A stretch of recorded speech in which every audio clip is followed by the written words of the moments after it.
Hello, everyone, and welcome to Game 2 in a series between Twilight versus Liquid Jinro here on Antigua Shipyard. Twilight for you spawning as the teal Protoss player on the top left-hand side of the map. Meanwhile, Jinro spawning on the bottom right-hand side of the map as the yellow Terran. I'm not sure if they did force cross spawns on this map, so we'll see how all of this plays out and what happens here, what the scouting positions will be, and what these players will do after Game 1. Game 1, a rather long battle with not that many serious engagements. When I'm thinking about it, no critical moment. It was just a slow war of attrition, and the attrition started to hit so much that by the end of the game, the total food population on both sides was down to about 50 total. So ending the game after 50 food, after a lot of units were destroyed. Twilight for you unfortunately spawned in an unfavorable position on Tal'Darim Altar, losing game 1. Now, moving on to Game 2, Jinro most likely will be building up a barracks on this front door. Meanwhile, Twilight for you opening up with a gateway here. And if he gets a Cybernetics core here, that would be the typical build that you would go up against a normal Zerg player. I do believe that Twilight for you is going to go for an Assimilator and a Cybernetics core pretty much with that very standard opening that most Protoss players do. No crazy Nexus. Now, back from Jinro, though, Jinro is not getting any gas, so this is going to help Jinro out, as Jinro is going to be able to take or build a command center sometime around 17, I believe, a 16 or 17 command center. If you take a look at his food, this is cross only, right? So apparently Jinro is reading my mind, and yes, this is cross spawned only, and we'll see what will come out here. Upgrade to an orbital command, train up a Marine, and then have this SCV either do a scout or build a command center, and it looks like it will be scouting instead. Cybernetics core already being built. This very nice fast expansion attempt by Jinro. There's the command center. We are going to most likely have a bunker here and a bunker here, or just one bunker in the center, as the Marine is just going to hold that position for now, making sure that the probe doesn't come up the ramp. A second Marine may be added. No, it looks like a supply depot being added, and I don't quite understand why you need to build a supply depot there if you're going to reveal to your opponent that you have a command center going in. All they really need to do is check, see if you have a tech lab, and know exactly what your build is. There's going to be no gas, and then perhaps 3 barracks or 2 more additional barracks right in here after that command center does finish.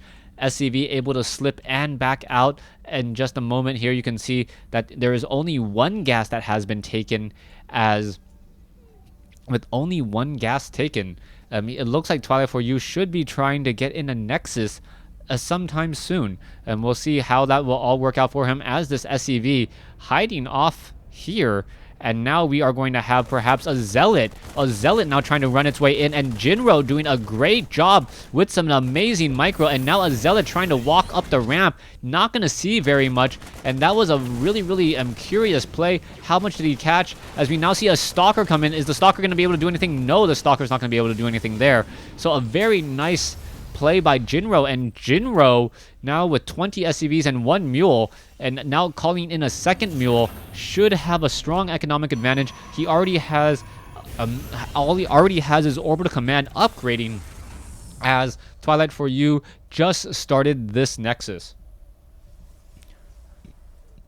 SCV now wandering along the inside. This Stalker going to catch this. The SCV needs to see if there is a Nexus. There is that Nexus. He wants to get his way up the ramp. Is he going to be able to do so? He is going to be able to get up here and then take a look around even further. Sees that the second gas is now down. A probe now placing down a pylon over here, as the SCV just going to do laps inside the base before it gets destroyed. Now, bunker with a very comfortable SCV along the inside. Not quite sure what Jinro's doing there. The SCV cannot repair the bunker from the inside, but if they could, that would be a very great feature. To make Terran perhaps balance out force fields. You do lose DPS, but then you can repair the bunker and not worry about the SCV getting taken out. Marine now making a quick patrol, wants to make sure that there are no proxy pylons.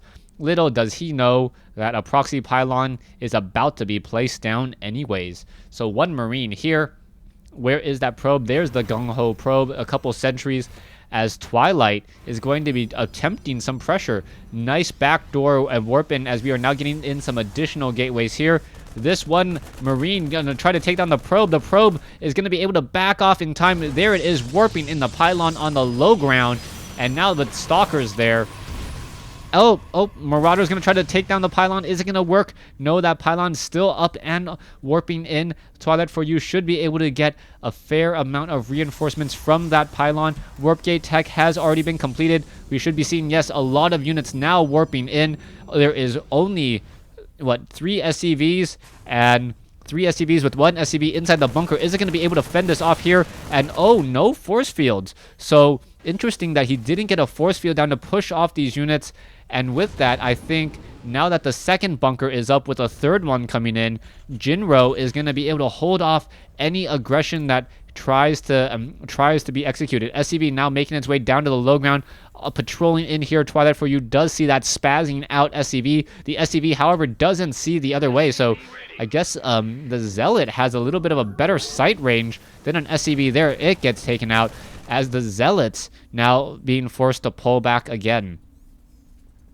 Triple bunkers. I do not believe it. No, it was not revealed. If the Zealots do finally make their way in here, even if they get past this first bunker, they're going to still take damage from here and damage from this bunker. This is not looking good, but we are expanding into a third location for Twilight.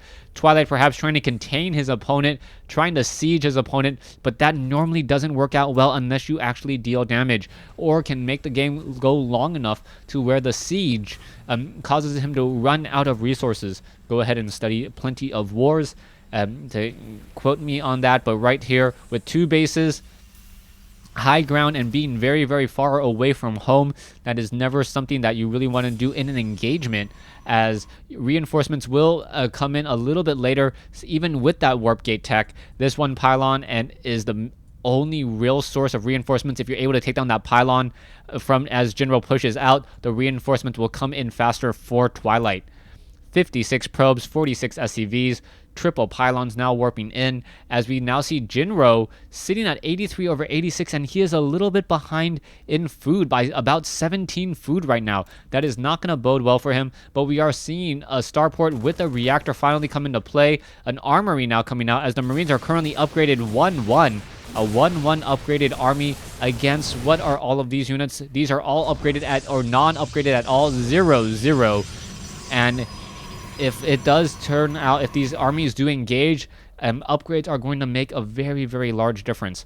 Zealot damage from onto a Marine goes from 16 down to 14, from 14 down to 12 onto a Marauder, and that is going to be very, very important. Meanwhile, the Stalkers are now making their way out, doing a little bit of a Congo line there, and SCV trying to slip by. Won't have any of that, as the Stalker now pushes forward still. You now see 2 Marines jumping in front of a group of Stalkers. The Stalker Congo line able to just push that back here, as a command center is being built by Jinro. So Jinro, perhaps if he upgrades this to an orbital command, should be fine.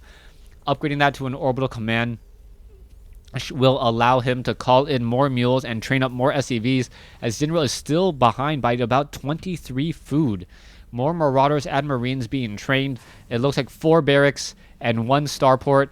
There it is, and also getting level 2. So 2 upgrades coming in, as the Stalker is able to blink up onto the high ground, and now with some very, very fancy movement, perhaps should be able to blink up into here, get some easy damage, and then knowing that these Marauders and the Marines will take about 10 seconds to get over here, be able to retreat. This one Zealot not really doing much at all, but there's no real flying units.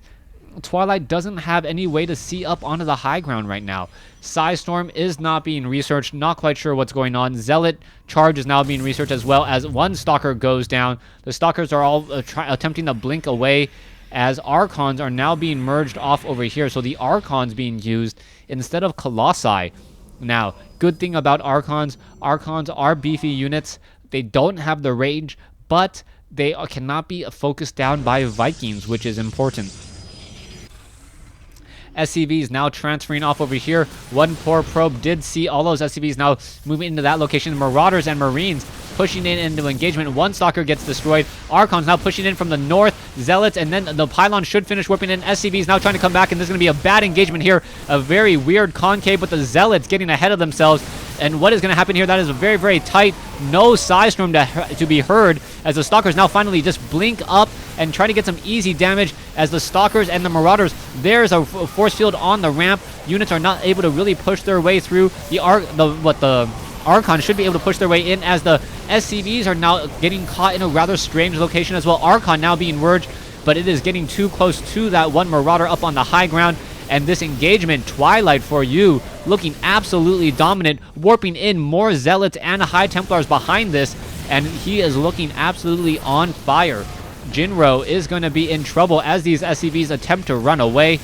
Marauders and Marines, as you can see that the force field on the ramp preventing many of these units from even engaging right now, as the medevacs are looking to may get destroyed. The Stalkers and now this Archon has overstayed its welcome though, as the Harvester count at 31 compared to 70. There is one Zealot over here. This one Orbital Command perhaps should land back down over here, train up more SCVs before trying to establish this location. One refinery is going to burn down, another refinery going to burn down, as the Marauders and the Marines going to finish off the Zealots, and Jinro should be able to just mass call in mules for a lot of economy now. Looks like he still has a fair amount of energy, or decent amount of energy elsewhere. Psystorm has been completed. Level 3 weapons upgrade against 0-0. So if Twilight for you is not careful and he has to deal with 3-3 upgrades, Jinro may be able to counter this. But right now Twilight seems to be so powerful.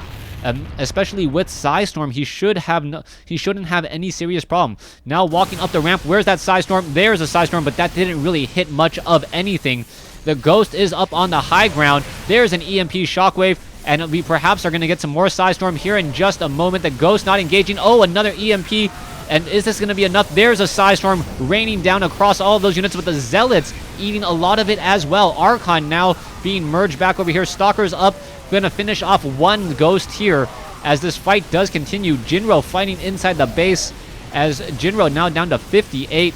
Twilight for you looking to be in such a very, very good position here, as now the Stalkers are finishing this all off, and Jinro says GG. So Jinro losing game 2 in this series, and now this makes me wonder if there's a game 3. I didn't see it. I'll go ahead and take a look. But so far, thanks for watching. Thanks for listening. Hope you guys are enjoying my cast during the holiday season. And feel free to watch some of the older videos as well on my channel. I got thousands and thousands of them.